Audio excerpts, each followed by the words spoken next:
more news and trending updates, subscribe to Connect Gujarat, press the bell icon to never miss an exclusive from us.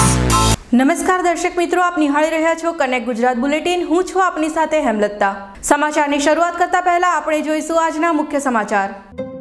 બ્રિટનના ગૃહ મંત્રાલયે કરોડો રૂપિયા લઈ ભાગી જનાર ભાગેડુ વિજય માલ્યાને ભારત લાવવા આપી મંજૂરી.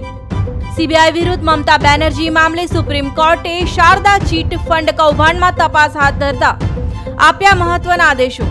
ભરૂચ નગરપાલિકામાં વિપક્ષ દ્વારા કચેરીની બહાર ધરણા. વિકાસમાં વાલા દવાલાની નીતિના આક્ષેપો. ભણશે ગુજરાત આગળ વધશે ગુજરાતના સ્લોગનો વચ્ચે અમરેલીના સાવરકુંડલામાંથી સામે આવી વિદ્યાર્થીઓની દુર્દશા. અમરેલીના હીરા બજારોમાં મંદીનું મોજું, કારખાનેદારોને માથે હાથ દેવાનો વારો. સુરત મહાનગરપાલિકા દ્વારા સપાટો 58 જેટલા ગોડાઉનો કર્યા સીલ. હવે સમાચાર વિસ્તારથી. બ્રિટનના ગૃહ મંત્રાલયે કરોડો રૂપિયા લઈ ભાગી જનાર વિજય માલ્યાને ભારત લાવવા મંજૂરી આપી. બ્રિટનના ગૃહ મંત્રાલયે ભારતીય બેંકો સાથેના હજારો કરોડ રૂપિયા લઈને ભાગેડુ જાહેર થયેલા વિજય માલ્યાને પ્રત્યાર્પણને મંજૂરી આપી દીધી છે. આમ હવે વિજય માલ્યાનો પ્રત્યાર્પણનો મામલો હવે સંપૂર્ણપણે કોર્ટ પર આધાર રાખે છે. પરંતુ સવાલ એ છે કે શું માલ્યાને લોકસભા ચૂંટણી એટલે કે મે 2019 પહેલા ભારત લાવી શકાય? તેનો જવાબ હા છે, પરંતુ તે કેટલાક જોતો વચ્ચે રહેલો છે. આમ વિજય માલ્યાનું જલ્દી પ્રત્યાર્પણ કેવી રીતે શક્ય છે, આવો જાણીએ. ઉલ્લેખનીય છે કે વિજય માલ્યાનો પ્રત્યાર્પણનો આદેશ ગત 10 ડિસેમ્બર 2018ના રોજ બ્રિટનની વેસ્ટમિન્સ્ટર મેજિસ્ટ્રેટ કોર્ટના ચીફ જજ દ્વારા આપવામાં આવ્યો હતો, જેને ત્યાંના ગૃહપ્રધાન સાજિદ જાવેદે 3 ફેબ્રુઆરીએ મંજૂરી આપી દીધી છે. આમ વિજય માલ્યા પાસે હવે ઉપરની કોર્ટમાં જવા માટે માત્ર 14 દિવસનો સમય છે. માલ્યાને પરત લાવવા માટે કેન્દ્રની મોદી સરકાર તેમજ ભારતીય તપાસ એજન્સીઓએ મોટી લડાઈ લડી છે. માલ્યાએ ટ્વીટ કરતા જણાવ્યું હતું કે 10 ડિસેમ્બર 2018ના કોર્ટના નિર્ણય બાદ મેં અપીલ કરવાની ઈચ્છા વ્યક્ત કરી હતી અને કહ્યું હતું હવે અપીલની પ્રક્રિયા શરૂ કરીશ. માલ્યાની અપીલ પર સૌથી પહેલા એક જજવાળી બેન્ચની કોર્ટમાં સુનાવણી હાથ ધરાશે. ત્યાંથી મંજૂરી મળે અને આગળ અપીલ કરવાની અનુમતિ આપે તો માલ્યાની અપીલ પર કોર્ટના 2 જજની બેન્ચ સુનાવણી કરશે. ત્યારબાદ માલ્યા સુપ્રીમ કોર્ટમાં અપીલ કરી શકે છે. જો સુપ્રીમમાં આ અરજી મંજૂરી કરે છે તો આ મામલે સુનાવણી પૂરી થવામાં અંદાજે 18 મહિના જેટલો સમય લાગી શકે છે. પરંતુ જો અપીલના પ્રથમ તબક્કામાં જ હાઈકોર્ટ પ્રત્યાર્પણની મંજૂરી આપી માલ્યાને આગળ અપીલ કરવા પરવાનગી આપતી નથી તો માલ્યાને જલ્દીમાં જલ્દી પ્રત્યાર્પણ કરી ભારત લાવી શકાય તેમ છે. ત્યારે એ વાતની પ્રબળ સંભાવના થઈ શકે છે કે માલ્યાને મે 2019 પહેલા ભારત લાવી શકાશે. સીબીઆઈ વિરુદ્ધ મમતા બેનર્જી મામલે આજે સુપ્રીમ કોર્ટે શારદા ચીટ ફંડ કૌભાંડમાં તપાસ એજન્સીની અરજીઓ પર સુનાવણી હાથ ધરી અને અનેક મહત્વના આદેશ આપ્યા. સુપ્રીમ કોર્ટે સુનાવણી હાથ ધરતા કોલકાતા પોલીસ કમિશનર રાજીવ કુમારને આદેશ આપ્યો કે તેઓ સીબીઆઈ સમક્ષ હાજર થાય અને શારદા ચીટ ફંડ કૌભાંડની તપાસમાં સંપૂર્ણ સહયોગ આપે. આ સાથે જ કેસની આગામી સુનાવણી 20 ફેબ્રુઆરીએ થશે. જાણો સુનાવણીના કેટલાક મહત્વના મુદ્દાઓ. સુપ્રીમ કોર્ટના આદેશ મુજબ કોલકાતા પોલીસ પ્રમુખને તપાસ માટે હાજર થવાનું કહી શકાય છે અને સીબીઆઈને અવગણના અરજી પર નોટિસ જારી કરાશે. કોલકાતા પોલીસ ચીફ રાજીવ કુમાર તરફથી હાજર થયેલા વરિષ્ઠ વકીલ AM સિંઘવીએ આરોપ લગાવ્યો કે સીબીઆઈએ પોતાના નંબર વધારવા માટે આ પગલું લીધું. કોર્ટે કોલકાતા પોલીસ કમિશનર રાજીવ કુમારને સીબીઆઈ સમક્ષ હાજર થવાનો અને શારદા ચીટ ફંડ કૌભાંડની તપાસમાં સહયોગ કરવાનો આદેશ આપ્યો. કોલકાતા પોલીસ પ્રમુખ રાજીવ કુમારની ધરપકડ સહિત કોઈ પણ દંડનાત્મક કાર્યવાહી કરી શકાશે નહીં.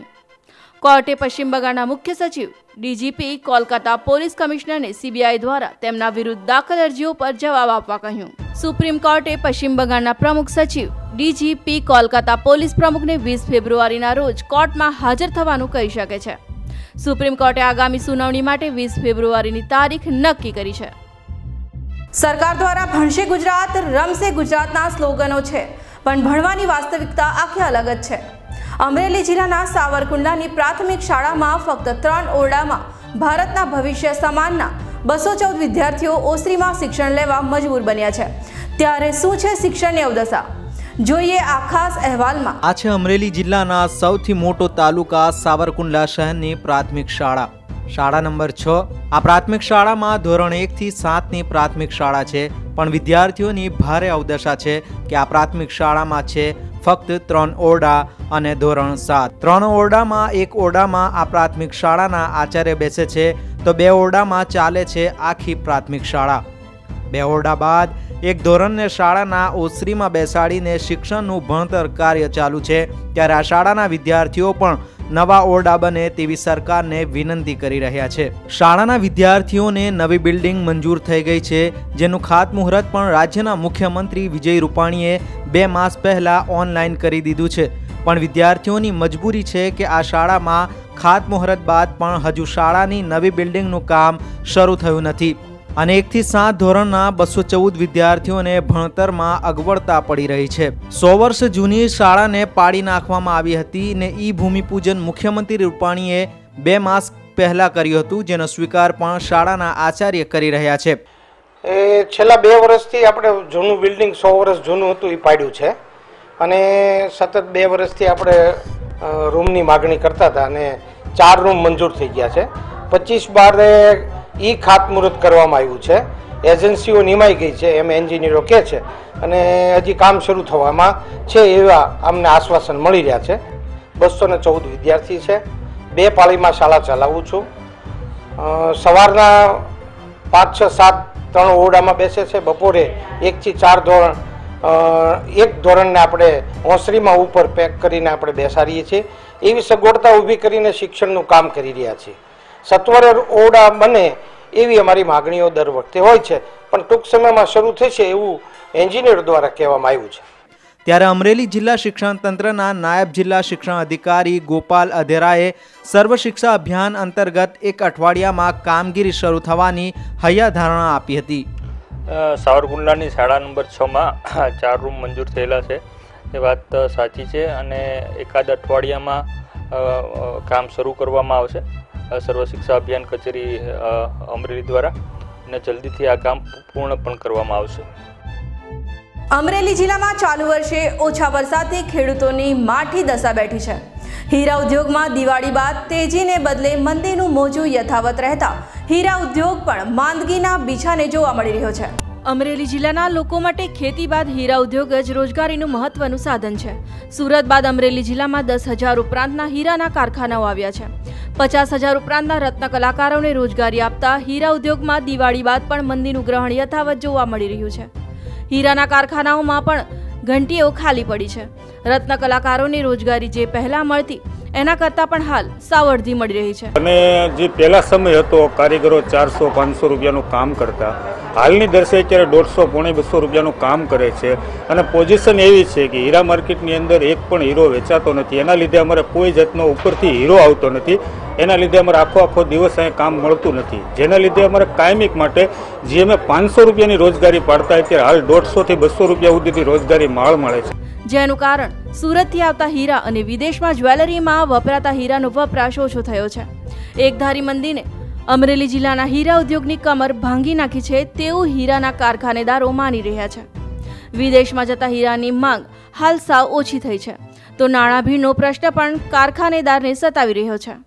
ત્યારે દિવાળી બાદ હીરામાં ચમક આવવાની આશાઓ પર પાણી ફરી વળ્યું છે. અમેરિકા અને ચાઇના વચ્ચે ટેક્સ બાબતની ડ્યુટી બાબતે 10% ટેક્સની જગ્યાએ 15% ટેક્સ કરતા ડાયમંડમાં જ્વેલરીમાં વપરાતા હીરાને બ્રેક લાગી છે. તો અસલી હીરાની જગ્યાએ CVD હીરાની વધુ ખપત ચાલુ હોય, જેના કારણે હીરામાં ભયંકર મંદી છવાઈ હોવાનું જિલ્લા ડાયમંડ એસોસિએશનના પ્રમુખે જણાવ્યું હતું.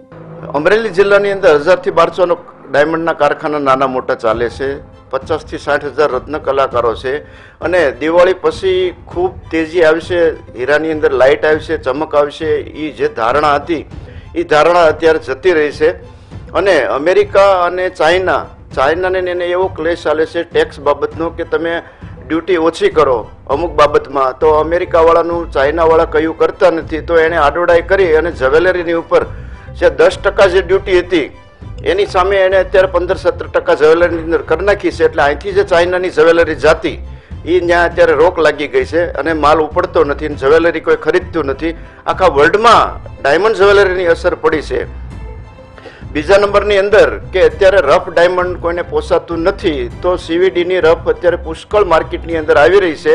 તો લોકોએ વૈકલ્પિક વ્યવસ્થા એવી કરી છે કે રિયલ ડાયમંડની અંદર હીરો તૈયાર કરીએ તો હીરો ખૂબ મોંઘો પડે, એની અંદર મોટું નુકસાન થાય. તો સીવીડીનો માલ તૈયાર થાય અને નુકસાની કરીને વેચે તો રિયલ ડાયમંડ કરતાં નુકસાન ઓછું જાય.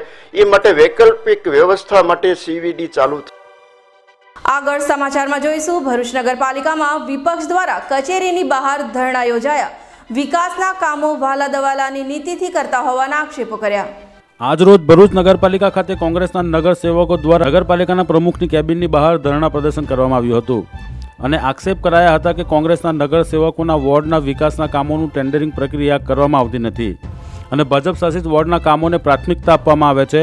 તો આ બાબતે આચારસંહિતાને ધ્યાનમાં લઈ આ બાબતે કોંગ્રેસના નગરસેવકો સાથે ઓરમાયું વર્તન કરવામાં આવે છે, એમ વિપક્ષના નેતા શમશાદ અલી સૈયદે જણાવ્યું હતું. ભરૂચ નગરપાલિકા દ્વારા વોર્ડની મિટિંગમાં દરેક વોર્ડ દીઠ નવા કામોની ફાળવણી કરવામાં આવી હતી અને વોર્ડ દીઠ કામોની વહેંચણીમાં શાસક પક્ષ દ્વારા પોતાના વોર્ડના અંદર વહેલા ટેન્ડર કરીને આજે એ સાબિત કરેલું છે કે વિપક્ષના કામોને ડિલે કરીને જાણી જોઈને આચારસંહિતા સુધી લંબાવીને અમારા કામો જે ને સાઇન નથી કરતા, તે માટે આજરોજ વિપક્ષના તમામ સભ્યો દ્વારા નગરપાલિકાના પ્રમુખની કેબિનની બહાર અમે ધરણા પર બેઠા છે. પ્રમુખશ્રીને ફોન કરવા છતાંય પ્રમુખશ્રી ફોન નથી ઉપાડતા.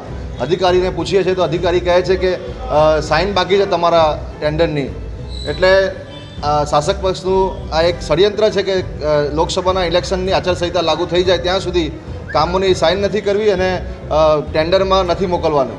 એટલે વિપક્ષના સભ્યો આજે ધરણા પર બેસીને સાંજ સુધીમાં કે કાલ સુધી જ્યારે બી અહીંયા સાઇન નહીં કરે શાસક પક્ષ અમારા કામોની અને એ કામો તાત્કાલિક ધોરણે ટેન્ડરિંગ કરવામાં નહીં આવે તો અમે અહીંયાથી ધરણા પરથી ઉઠવાના નથી.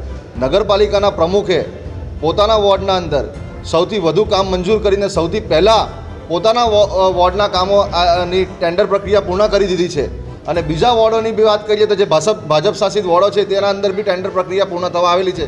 પણ જાણી જોઈને કોંગ્રેસના વોર્ડના અંદર આ લોકો કામગીરી લંબાઈ રહ્યા છે અને સમગ્ર ભરૂચના અંદર જે રીતે પરિસ્થિતિ છે, દરેક રોડ રસ્તાની હાલત ખૂબ જ ખરાબ છે, ડ્રેનેજ લાઇન ઉભરતી છે, પણ નગરપાલિકાના પ્રમુખે પોતાની વોર્ડના અંદર આજે 1.5 કરોડથી ઉપરના કામો મંજૂર કરી દીધા છે અને તમામ વોર્ડોને જે રીતે કહી શકાય કે આજે મોહમ્મદપુરાથી બાયપાસનો, મોહમ્મદપુરાથી ઢાલનો 5 બત્તીનો રોડ હોય, દાંડિયા બજારનો રોડ હોય, ફુરજાનો રોડ હોય, પ્લાઝા હોટલથી લઈને નવી વસાહતનો રોડ હોય, તમામ માર્ગો આજે એટલા ખરાબ છે પણ ત્યાં નાણાંની ફાળવણી બી કરી નથી.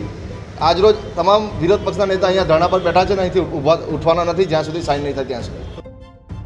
સુરત મહાનગરપાલિકા દ્વારા આજે ઉમરવાડા વિસ્તારમાં આવેલા 58 જેટલા ગોડાઉન સીલ કરવામાં આવ્યા હતા. સુરત એ ટેક્સટાઇલ સિટી હોય, અહીં ટ્રાન્સપોર્ટના ગોડાઉન પણ મોટી સંખ્યામાં આવેલા છે. શહેરમાં લગભગ 300 જેટલા ટ્રાન્સપોર્ટના ગોડાઉન આવેલા છે. જોકે મોટાભાગના ટ્રાન્સપોર્ટ ગોડાઉનની બહાર ટ્રકોની લાંબી કતારો જોવા મળે છે, જેના કારણે ટ્રાફિકની મોટી પરેશાની ઊભી થાય છે.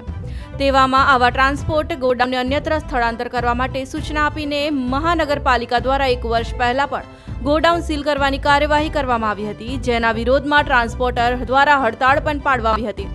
જોકે તે સમયે તેમને ગોડાઉન ખસેડવા સાથે દર્શાવી હતી, પણ તે બાદ કેટલાક ગોડાઉન ન ખસેડાતા આજે લિંબાયત ઝોને સપાટો બોલાવીને 58 ગોડાઉન સીલ કર્યા હતા.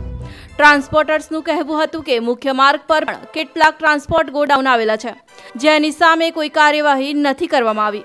પાલિકાના આવા બેવડા વલણ સામે તેમણે વિરોધ દર્શાવ્યો છે. જૂનાગઢમાં વૈષ્ણવાચાર્ય વ્રજભૂષણ લાલજી મહારાજના શતાબ્દી મહોત્સવ નિમિત્તે ઓસ્ટિયોપેથી નિદાન કેમ્પ યોજાયો. જૂનાગઢના રેડક્રોસ સોસાયટી આઝાદ ચોક ખાતે વૈષ્ણવાચાર્ય વ્રજભૂષણ લાલજી મહારાજના શતાબ્દી મહોત્સવ નિમિત્તે ઓસ્ટિયોપેથી નિદાન કેમ્પ યોજાયો હતો. વૈષ્ણવાચાર્ય વ્રજભૂષણ લાલજી મહારાજના પ્રાગટ્યને 100 વર્ષ પૂરા થતા જૂનાગઢ જિલ્લાભરમાં 4 દિવસ માટે શતાબ્દી મહોત્સવની ઉજવણી કરવામાં આવી છે. તેના ભાગરૂપે આજ રોજ રેડક્રોસ ખાતે જોધપુરના મશહૂર ઓસ્ટિયોપેથી ડોક્ટર ગોવર્ધનલાલ પરાશર આવેલ હોય તેમના અધ્યક્ષે આ નિદાન કેમ્પ નિઃશુલ્ક રાખવામાં આવેલ હતો.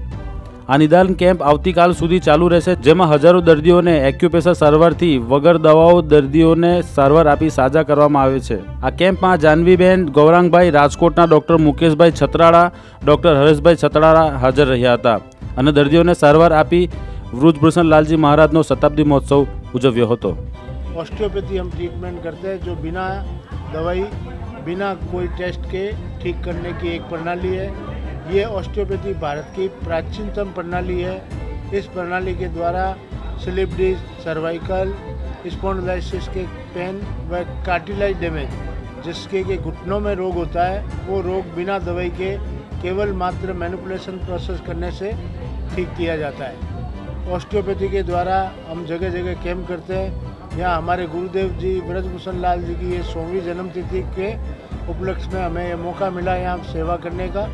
तो जूनागढ़ में पहले भी यहाँ मंदिर प्रांगण के साथ तीसरा कैंप है और समय समय पे यहाँ पे कैंप करके लोगों को एक जागृति देते हैं ऑस्टियोपैथ के विषय में। तो ऑस्टियोपैथी ऐसी विद्या है जो भारत की पारंपरिक चिकित्सा व्यवस्था है और इस व्यवस्था से ऐसे कई असाध्य रोग जिनके लिए लोग ऑपरेशन करवाते हैं, लंबा खर्चा वहन करते हैं, मात्र 2 से 3 दिन की सिटिंग में वो रोग मुक्त हो जाते हैं। બાવાશ્રીની શતાબ્દી નિમિત્તે રાખવામાં આવેલ છે એ મારા ગોઠણની તકલીફ હતી અને બહુ રિલેક્સ છે અને બહુ આયુર્વેદિક અને જૂની પદ્ધતિ અને નિઃશુલ્ક છે। તો હતા આજના સમાચાર। આવતીકાલે ફરી મળીશું નવા સમાચાર સાથે। દેશ અને દુનિયાના અવનવા અપડેટ માટે લોગ ઓન કરો www.connectgujarat.com। મને રજા આપશો। નમસ્કાર।